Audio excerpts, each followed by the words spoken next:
Xyrix was having a bad day. Not that it was unusual. As a scientist with the Versian Empire, she had been having a lot of bad days lately. But today? Today was different. Today she was stuck in a room full of faceless bureaucrats, trying to explain the complex, nuanced behavior of human reproduction with a wooden mannequin, some very confused props, and a lot of insect metaphors. And it was going terribly. "You see," she said, her voice rising in frustration, "humans are like, she looked at the mannequin in front of her.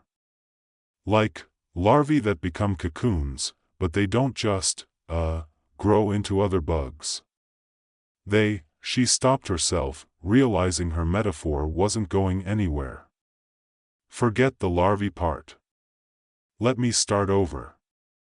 The Versian High Council, a collection of cold, unblinking, exoskeletal figures, stared back at her.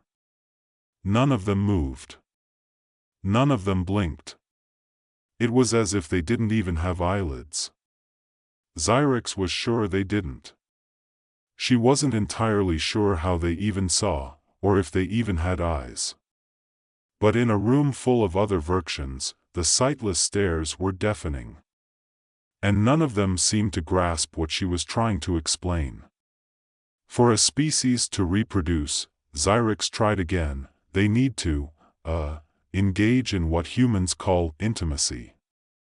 It's a chemical exchange, a physical and emotional act, often involving a companion. It's kind of like when two insects merge there, Xyrix, interrupted High Counselor Crix, whose carapace glistened like blackened oil under the sterile lighting. Why don't you just show us? Perhaps a demonstration would be clearer. Xyrix froze. Her mandibles clicked nervously, a reflex she couldn't suppress. A demonstration, she repeated. Of human reproduction? The High Council remained silent. It wasn't a rhetorical question. She was meant to provide one. Xyrix fidgeted. Her antennae twitched. She felt the familiar crawl of discomfort, the creeping sense that this might not go well. For years, she had been working toward this moment, studying the human species, analyzing their strange reproductive rituals, and now the Versian High Council wanted a live demonstration. With a mannequin. She had no idea how she could possibly do this without, offending everyone involved, and possibly losing her job as a result. "I don't think that's necessary," Xyrix said, her voice thin, more out of hope than reason. "The data is conclusive. I've been studying humans for months." Enough, Crix interrupted again. "The data is not sufficient. We must understand. We must see it for ourselves. Go to Earth. Observe the humans in there." He made a vaguely dismissive gesture with one of his 6 limbs, natural state. "Bring back more data. Return when you are certain of their reproductive capabilities." Xyrix nodded dutifully, her mind already turning to the plan she'd have to put in motion. Earth. Humans. She hadn't actually seen them up close yet. Up until now, everything had been theoretical, observation from afar.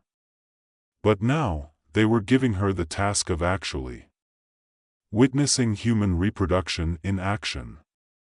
"I will do as instructed," she said, bowing her head. When Xyrix first set foot on Earth, she wasn't quite sure what to expect. She'd studied humans from orbit, examined their odd biological processes, their peculiar mating dances, and their bizarre social rituals. But nothing had prepared her for the sheer sensory overload of the planet itself. The first thing that struck her was the noise. The constant hum of life, cars honking, people shouting, dogs barking, sirens wailing in the distance. It was an assault on her delicate antennae. How did they live in this chaos? The second thing was the smell. The air tasted strange, almost metallic. A mixture of industrial waste, food, and something else she couldn't identify.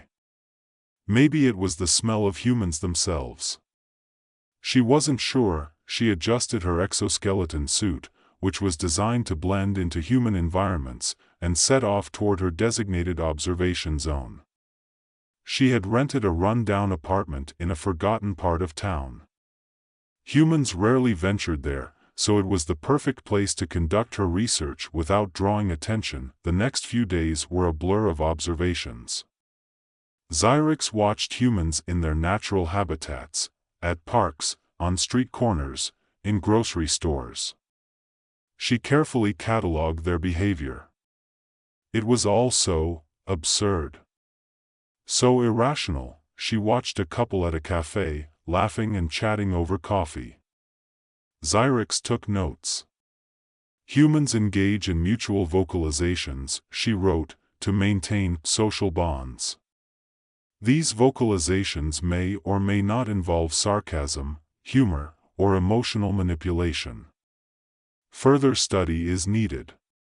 At a bus stop, Xyrix observed two young humans standing awkwardly near each other, both of them looking at their phones. Occasionally, they exchanged glances, but neither one made a move. Humans are strange, Xyrix muttered to herself. They don't know how to communicate without technology. Her study continued, each day blending into the next. But something was beginning to shift. She found herself curious. She'd been sent to Earth to observe their reproductive habits, to understand how their biology worked.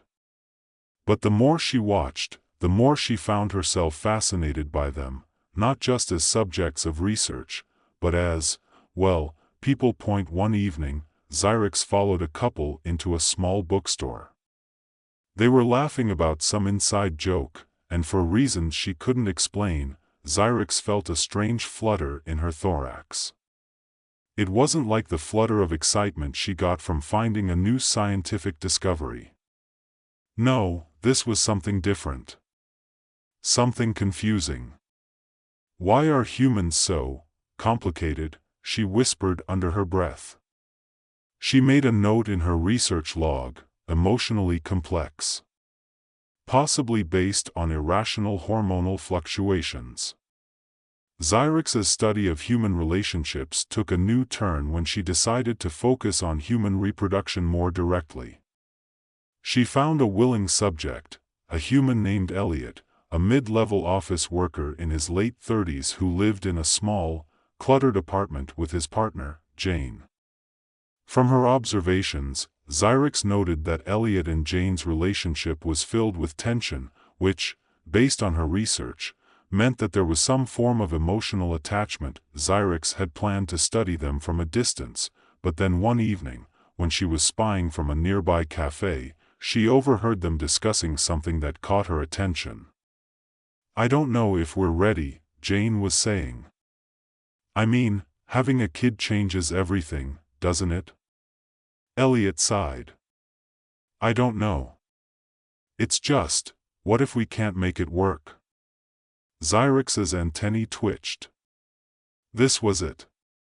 This was the key to understanding human reproduction.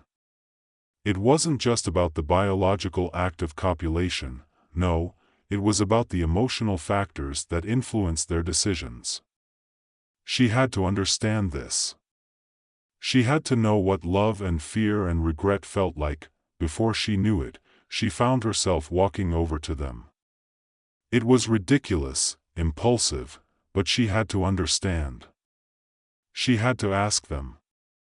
"Excuse me," Xyrix said, approaching the table. "I've been studying your species.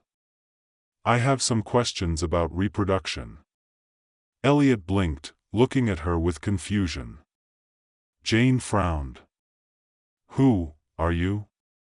"I'm from a research organization," Xyrix said quickly, improvising. "I'm conducting a study on human reproduction. You can help me answer some questions, can't you?" Elliot looked at Jane, who looked back at him. A long silence followed. Then, Jane spoke. "Sure. Why not? Let's talk about human reproduction," she said, her voice thick with sarcasm, and so, Xyrix's strange adventure began. She began meeting with Elliot and Jane regularly, learning about their fears, their hopes, their joys, and their frustrations. She was beginning to understand them, not just as subjects for her research, but as people. And that, Xyrix soon realized, was her greatest experiment of all. As the weeks went on, Xyrix found herself spending more and more time with Elliot and Jane. What began as a simple research project quickly turned into something deeper, something that started to unsettle her in ways she hadn't anticipated. Every conversation, every shared glance, every emotional outburst made her question her mission, her purpose, and her understanding of what it meant to be alive. Elliot, at first, had been wary of Xyrix. She was, after all, an odd presence in his life. His girlfriend Jane had laughed off her approach, thinking it was some kind of joke. But after a few meetings, they'd both gotten used to her peculiar questions, her strange observations about their behavior. The fact that Xyrix was so incredibly blunt and literal about everything only added to her charm, in a way. She wasn't interested in small talk. She didn't understand it. Everything she said was for a purpose, everything was a data point. So, Xyrix said one evening, sitting at the kitchen table of Elliot and Jane's apartment, her long limbs folded in a way that made her look uncomfortably stiff, "You've been talking about children. Why? What is the purpose of children, in human terms?" Elliot, looking at her over his coffee cup, shrugged. "Well, it's complicated. I guess," he stopped himself, unsure how to explain. "It's about continuing the species, or whatever. It's, an emotional connection, too." Xyrix furrowed her brow. "Emotion," she repeated. "That is not the same as reproduction. Emotion confuses the biological purpose. Can you elaborate on how this emotional connection enhances reproduction?" Jane snorted. "You're really into this stuff, huh?" She shifted uncomfortably on the couch, then softened. "Well, I guess. It's like, when you have a kid, you feel like you're part of something bigger. It's not just about having a baby, it's about building a life with someone. It's about legacy. And I think you realize how fragile everything is when you think about bringing a new life into the world. You want to make sure the world's a good place for them." Xyrix's mind raced. These humans, these emotional creatures, were so complicated. Reproduction wasn't a simple, biological transaction to them. It wasn't just about passing on genetic material, as she had believed. No, there was something else. Something more. "So," Xyrix asked, leaning forward, "you are telling me that reproduction is a choice? That humans decide to reproduce for reasons that have nothing to do with the continuation of your species?" Jane nodded, her expression serious now. "Yeah. It's a choice. A huge one." Xyrix felt a chill run through her. This wasn't like anything she had expected. This wasn't science, it was a moral dilemma, one that she wasn't equipped to understand. She was just a scientist, after all. Her species had no such emotional attachments.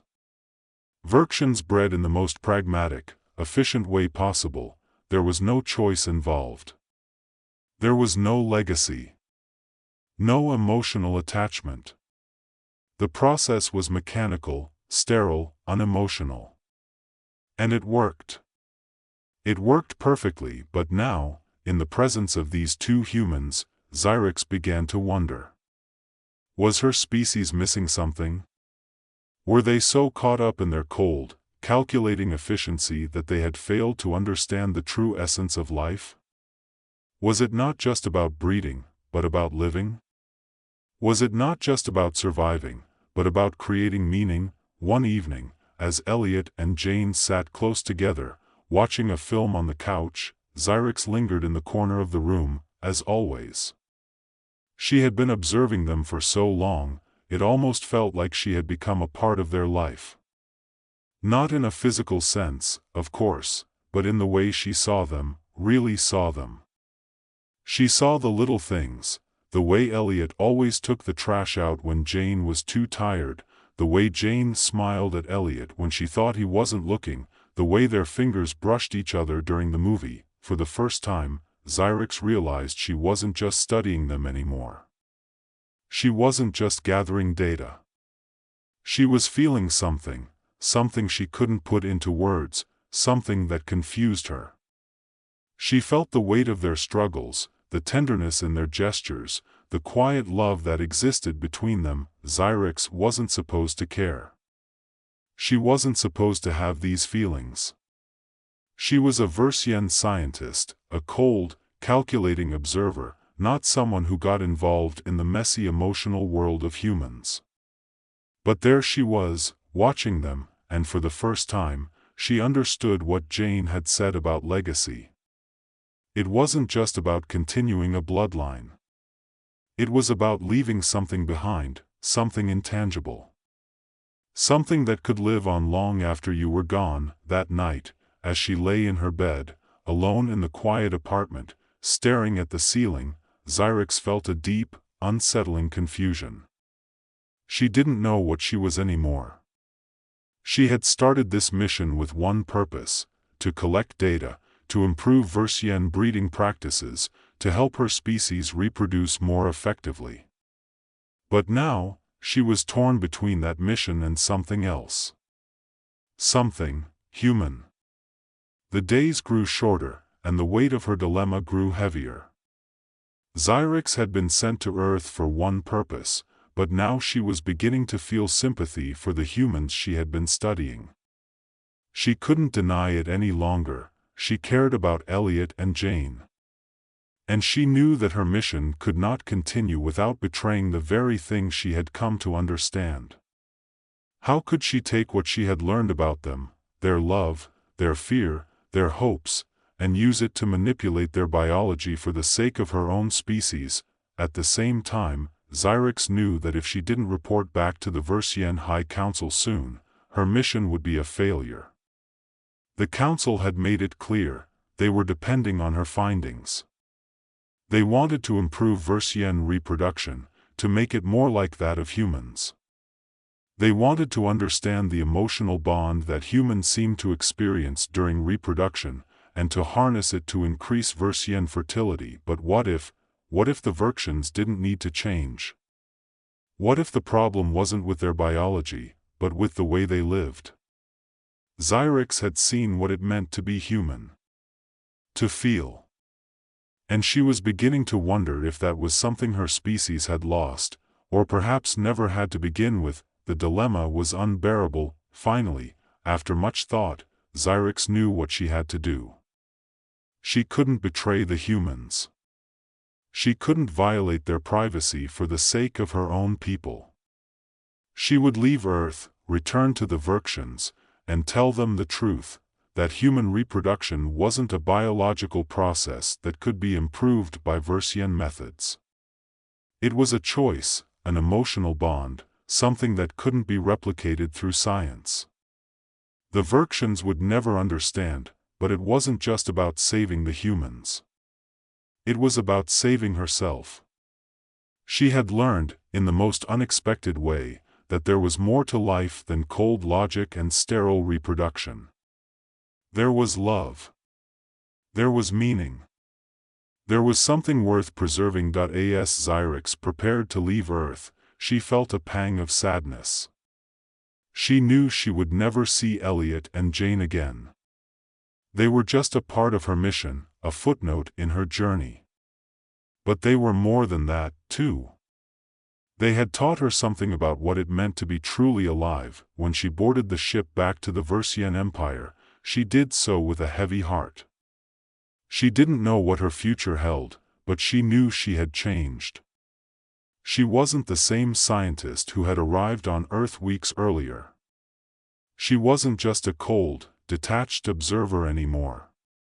She was human, in some way she couldn't fully explain. As the ship soared away from Earth, Xyrix looked out the window, watching the blue planet recede into the distance.